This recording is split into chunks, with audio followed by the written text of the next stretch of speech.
Assalamualaikum warahmatullahi wabarakatuh. Perkenalkan, saya Kadek Melda Diana Putri dengan NIM 230803102026 dari Program Studi D3 Administrasi Keuangan Fakultas Ekonomi dan Bisnis Universitas Jember. Pada video kali ini saya akan membawakan materi mengenai akuntansi pinjaman KORT, di mana materi ini ada di mata kuliah Akuntansi Perbankan Syariah yang diampu oleh dosen Bapak Marmono Singgi MSI. Nah, pada pembahasan yang pertama saya akan membahas mengenai definisi dan juga penggunaan pinjaman KORT, di mana KORT ini berarti menyerahkan harta kepada orang yang menggunakannya untuk dikembalikan pada suatu saat. Akad KORT sendiri merupakan akad yang memfasilitasi transaksi peminjaman sejumlah dana tanpa adanya pembebanan bunga atas dana yang dipinjam oleh nasabah. Nah, di sini akad KORT terdiri dari dua macam. Yang pertama adalah akad KORT yang berdiri sendiri untuk tujuan sosial. Dan yang kedua, akad KORT yang dilakukan sebagai sarana atau kelengkapan bagi transaksi lain yang menggunakan akad muadah. Selanjutnya mengenai ketentuan syar'i, di mana ketentuan syar'i ini mengacu pada Al-Quran dan juga Sunnah, di antaranya yang pertama, Quran Surah Al-Baqarah ayat 245 yang berbunyi, siapakah yang mau memberi pinjaman kepada Allah, pinjaman yang baik, atau menafkahkan di jalan Allah, maka Allah akan melipat gandakan pembayaran kepadanya dengan lipat ganda yang banyak. Nah, yang kedua, menurut hadis Ibnu Hibban yang berbunyi, setiap muslim yang memberikan pinjaman kepada sesamanya 2 kali, maka itu seperti orang yang bersedekah 1 kali.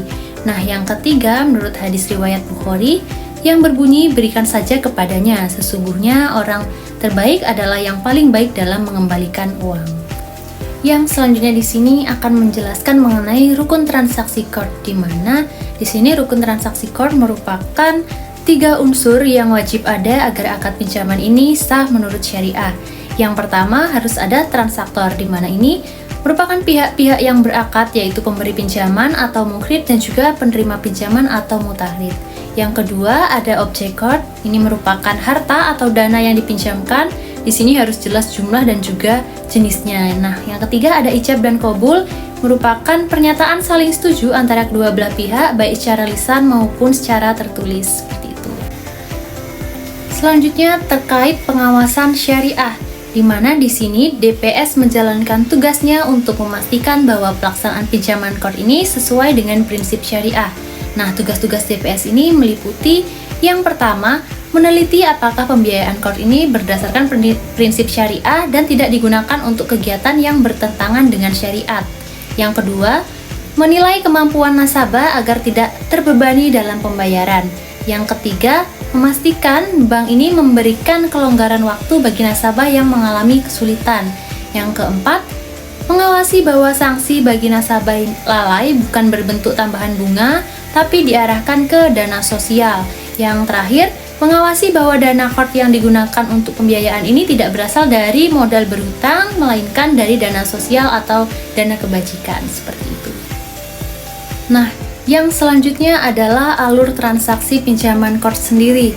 Di sini terdapat beberapa alur. Yang pertama adalah seleksi dan juga akad KORT, di mana Bank Syariah ini menilai kelayakan nasabah, lalu kedua belah pihak tersebut membuat akad pinjaman. Yang kedua, penyerahan dana. Bank memberikan dana KORT kepada nasabah sesuai dengan jumlah yang telah disepakati. Yang ketiga adalah pengembalian dana, di mana di sini nasabah akan mengembalikan dana pinjaman sebesar yang diterima tanpa tambahan bunga sedikit pun. Seperti itu. Nah, berdasarkan penjelasan tadi dapat saya simpulkan bahwa pinjaman KORT merupakan akad pinjaman yang meminjam uang dalam prinsip syariah, di mana peminjam ini harus mengembalikan dana sesuai dengan jumlah yang diterima tanpa tambahan bunga. Tujuannya adalah bersifat sosial, yaitu untuk membantu yang membutuhkan, bukan untuk mencari keuntungan. Bank Syariah dapat mengenakan biaya administrasi seperlunya dan wajib memberi keringanan bagi nasabah yang kesulitan dalam pelaksanaan pembayaran. Akad ini menekankan keadilan, tanggung jawab, serta menghindari riba. Itu saja materi yang dapat saya sampaikan, kurang lebihnya saya mengucapkan mohon maaf dan terima kasih. Wassalamualaikum warahmatullahi wabarakatuh.